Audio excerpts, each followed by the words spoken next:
जय हिंद दोस्तों, स्वागत है आप सभी का आज के इस वीडियो में। मैं हूं मयूर मोगरे। तो हम 3D एनिमेशन के थ्रू पॉलिटी को समझने की कोशिश कर रहे हैं और हमने फर्स्ट 2 चैप्टर्स ऑलरेडी कवर कर लिए हैं।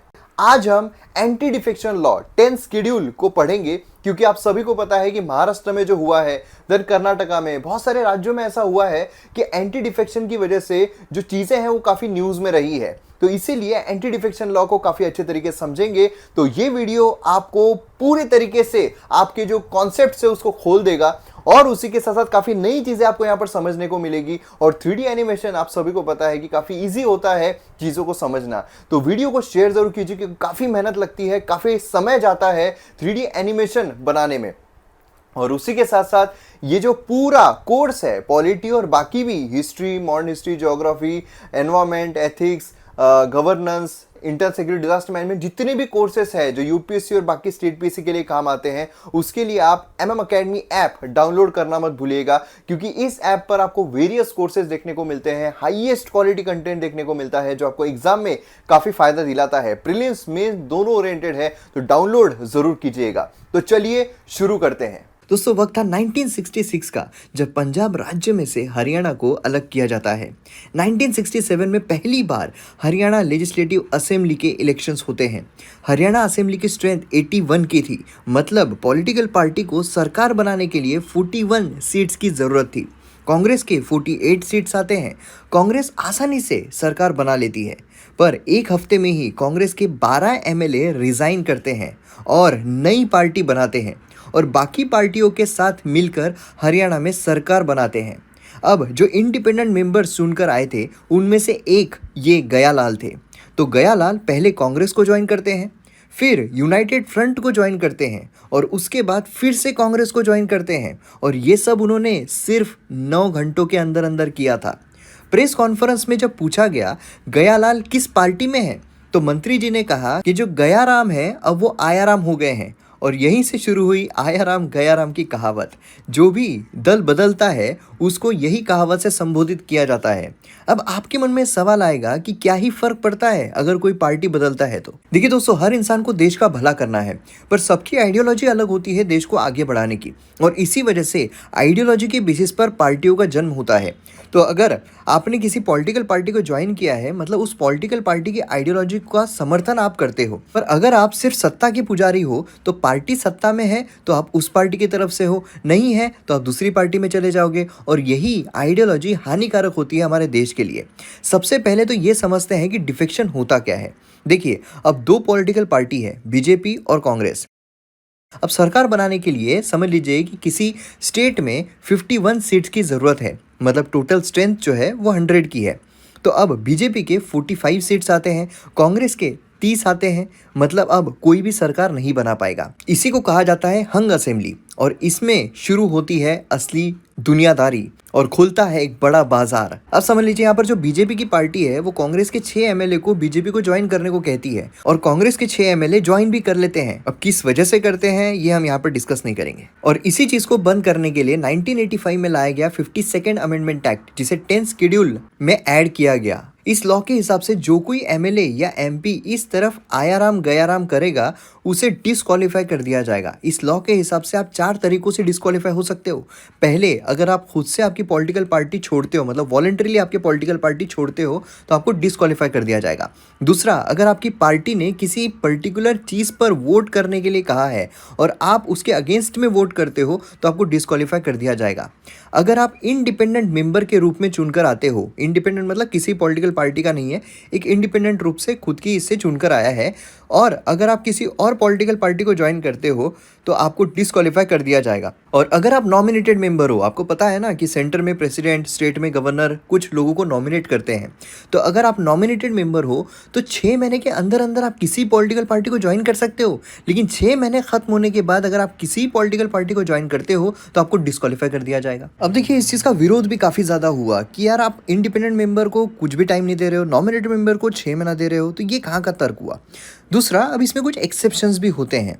अब देखिए, क्या है कि अगर कोई भी पार्टी 2/3 मेंबर किसी और पॉलिटिकल पार्टी में मर्ज हो जाते हैं या अपनी खुद की पॉलिटिकल पार्टी बनाते हैं, तो डिस्क्वालीफाई नहीं किया जा सकता है। अब फर्ज कीजिए कि जो बीजेपी है उनके 30 मेंबर्स है, अब इसके 2/3 मेंबर मतलब कितने, तो 20 मेंबर्स अगर किसी और पॉलिटिकल पार्टी में फॉर एग्जांपल कांग्रेस में जाकर मर्ज हो जाते हैं और वहाँ पर वो सरकार बना देते हैं, तो ये जो 20 मेंबर्स है डिस्क्वालीफाई नहीं किए जाएंगे। अब देखिए स्टार्टिंग में जब ये लाया गया था तो इस तरीके का नहीं था। स्टार्टिंग में बेसिकली ये था कि कोई भी पॉलिटिकल पार्टी के दो विंग्स होते हैं। एक होती है पार्टी विंग जो एडमिनिस्ट्रेशन देखती है पूरी पॉलिटिकल पार्टी का, और दूसरी होती है लेजिस्लेचर विंग जहाँ पर जो एमएलएज या एमपी जो चुनकर आए हैं उस पॉलिटिकल पार्टी की तरफ से।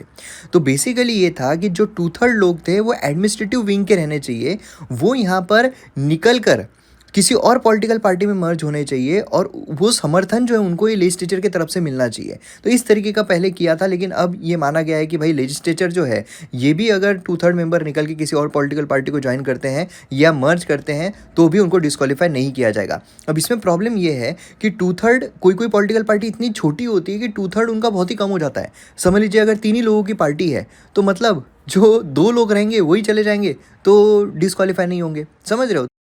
दूसरा हमें एक्सेप्शन ये देखने को मिलता है कि आप अगर प्रिसाइडिंग ऑफिसर हो तो आपको आपकी जो पॉलिटिकल पार्टी है उसका मेंबरशिप छोड़नी पड़ती है। तो अगर आप छोड़ रहे हो, वॉलंटरी छोड़ रहे हो, तो वैसे तो आप डिस्क्वालीफाई होने चाहिए, लेकिन आप प्रिसाइडिंग ऑफिसर हो तो आपको न्यूट्रल रहना है, किसी और पॉलिटिकल पार्टी की तरफ से नहीं रहना चाहिए। इसीलिए आप अगर वो वॉलंटरी छोड़ते भी हो तो भी आपको डिस्क्वालीफाई नहीं किया जाएगा। जब आपका टेन्योर खत्म हो जाएगा एज अ स्पीकर या चेयरमैन तो आप फिर से वही पॉलिटिकल पार्टी, ध्यान दीजिएगा, वही पॉलिटिकल पार्टी जिसकी तरफ से आप स्पीकर बने थे वही आपको दोबारा ज्वाइन करना पड़ेगा। दूसरी अगर करते हो तो डिस्क्वालीफाई।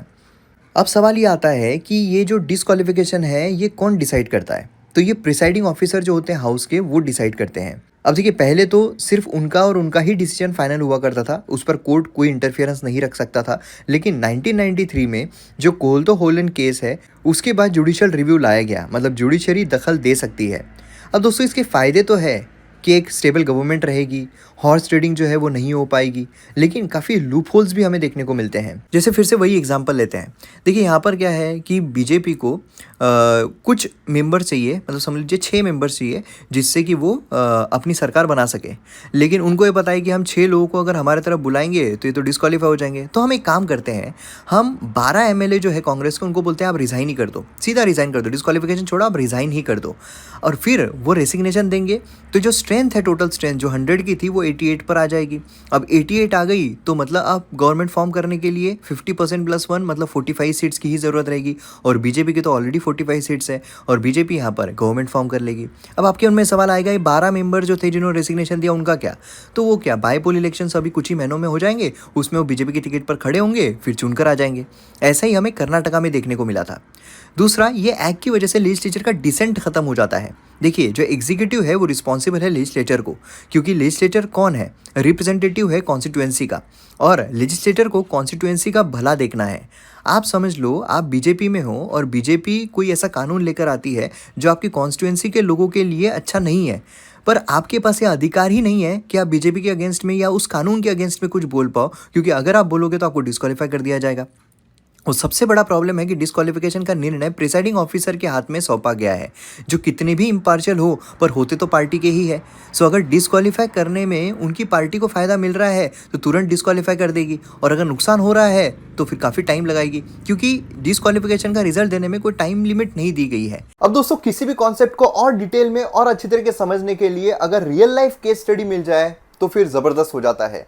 तो आज एंटी डिफेक्शन लॉ को और गहराई से समझने के लिए हम जो महाराष्ट्र की केस स्टडी है उसको लेंगे, क्योंकि महाराष्ट्र की केस स्टडी मतलब एक सॉलिड केस स्टडी में मानता हूं जो आपको एंटी डिफेक्शन लॉ पूरी तरीके से, मतलब उसमें क्या होता है और क्या नहीं होता है, सब कुछ सिखा देती है। समझने के लिए शुरुआत से शुरू करते हैं। तो 2019 में महाराष्ट्र में लेजिस्लेटिव असेंबली के इलेक्शंस होने वाले होते हैं। अब इलेक्शंस रिजल्ट्स को जानने से पहले इस हेराफेरी को समझने के लिए हमें कहानी के किरदारों को यानी कि पॉलिटिकल पार्टीज़ को समझना ज़रूरी है। तो सबसे पहले हमें बीजेपी देखने को मिलती है, जिसकी कमान देवेंद्र फडणवीस संभाल रहे हैं और जो पिछले टर्म में चीफ मिनिस्टर भी थे। दूसरे हमें शिवसेना देखने को मिलती है, जिसकी कमान उद्धव ठाकरे संभाल रहे हैं, जो हिंदू हृदय सम्राट बाळासाहेब ठाकरे साहब के बेटे हैं।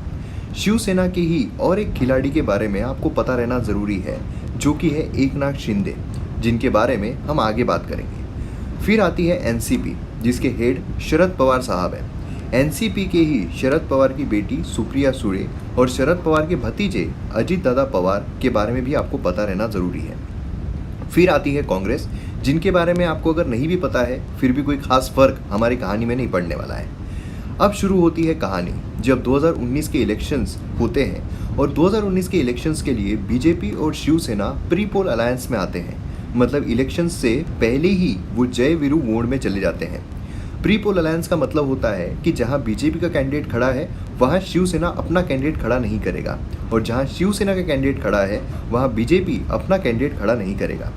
देन उसके बाद इलेक्शंस के रिजल्ट आते हैं, जिसमें बीजेपी को 105 सीट्स मिलती है, शिवसेना को 57, एनसीपी को 53 और कांग्रेस को 45। अब यहाँ पर महाराष्ट्र में टोटल 288 सीट्स है। इसका मतलब ये है कि किसी भी पार्टी को अगर सरकार बनाना है तो 145 का जादुई आंकड़ा पार करना ज़रूरी होता है।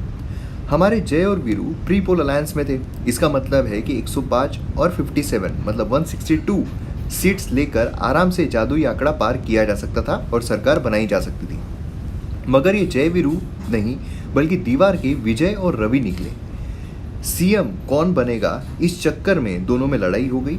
अब इस पर दोनों ही पार्टी अपना अपना मत रखती है। बीजेपी का कहना है कि हमने जब अलायंस किया था उससे पहले ही हमने डिसाइड कर लिया था कि अगर हम जीतते हैं तो हमारे चीफ मिनिस्टर देवेंद्र फडणवीस बनेंगे। लेकिन शिवसेना का कहना है कि हमने जब प्री पोल अलायंस किया था उस समय पर वादा किया गया था कि 2.5 साल तक बीजेपी का चीफ मिनिस्टर रहेगा और 2.5 साल तक शिवसेना का रहेगा। मगर रिजल्ट आने के बाद बीजेपी इस चीज़ को नकारती है, जिस वजह से दोनों में फुट पड़ जाती है और अलायंस ब्रेक हो जाता है। मगर अब किसी भी इंडिविजुअल पार्टी के पास 145 सीट्स का जादुई आंकड़ा नहीं है।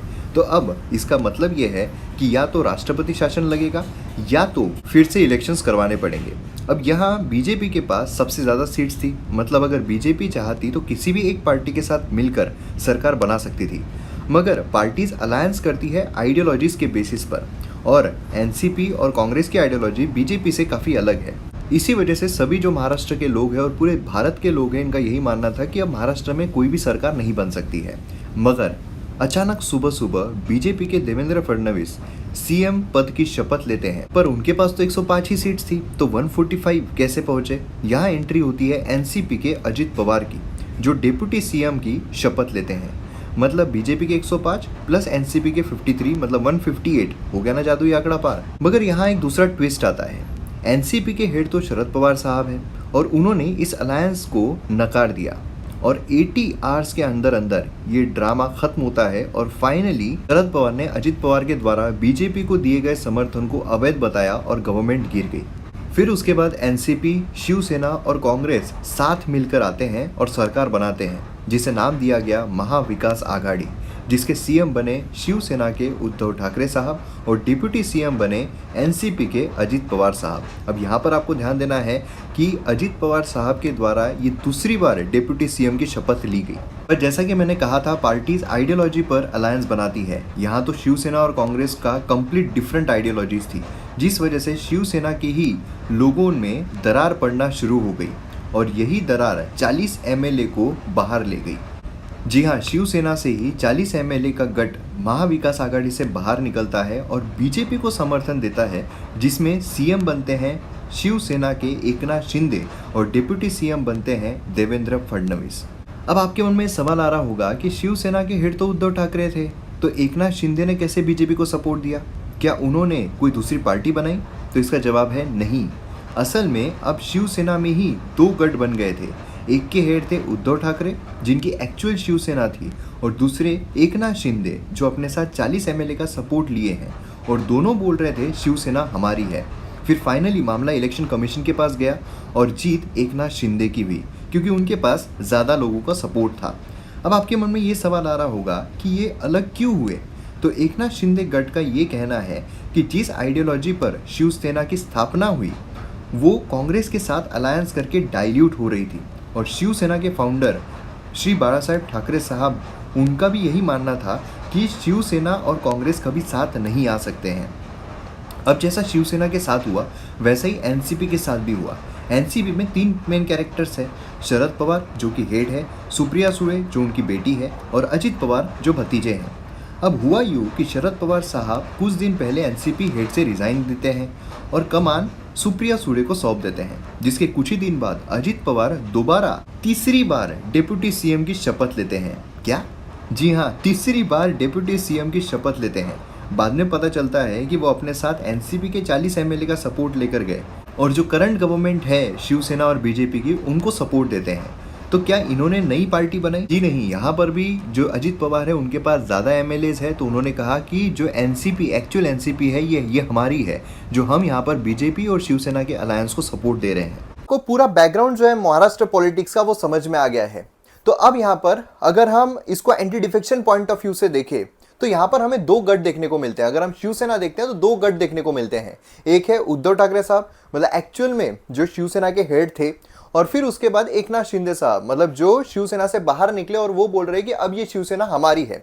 तो अगर मैं आपसे पूछूं कि अब तक आपने जितना एंटी डिफेक्शन पढ़ा है तो उस हिसाब से यहाँ पर कौन डिस्क्वालीफाई होना चाहिए, तो यहाँ पर आपको थोड़ा कंफ्यूजन हो सकता है कि यार जो एकनाथ शिंदे हैं वो तो 40 एमएलए अपने साथ लेकर निकले थे और टोटल 57 जो है उतनी एमएलए हमें शिवसेना के देखने को मिल रहे थे, मतलब 2/3 से ज़्यादा ही यहाँ पर बाहर लेकर निकले हैं, तो डिस्क्वालिफिकेशन तो नहीं होना चाहिए। दूसरी चीज़, अब यहाँ पर अगर आप ये बोलोगे डिस्क्वालिफिकेशन नहीं होना चाहिए, लेकिन जो 2/3 भी लेकर निकले हैं उसके लिए कंडीशन तो ये है कि वो किसी और पॉलिटिकल पार्टी में मर्ज होना चाहिए। इन्होंने तो कोई और पॉलिटिकल पार्टी में जाके मर्जर नहीं किया, इन्होंने तो बोला कि शिवसेना जो है वही हमारी है।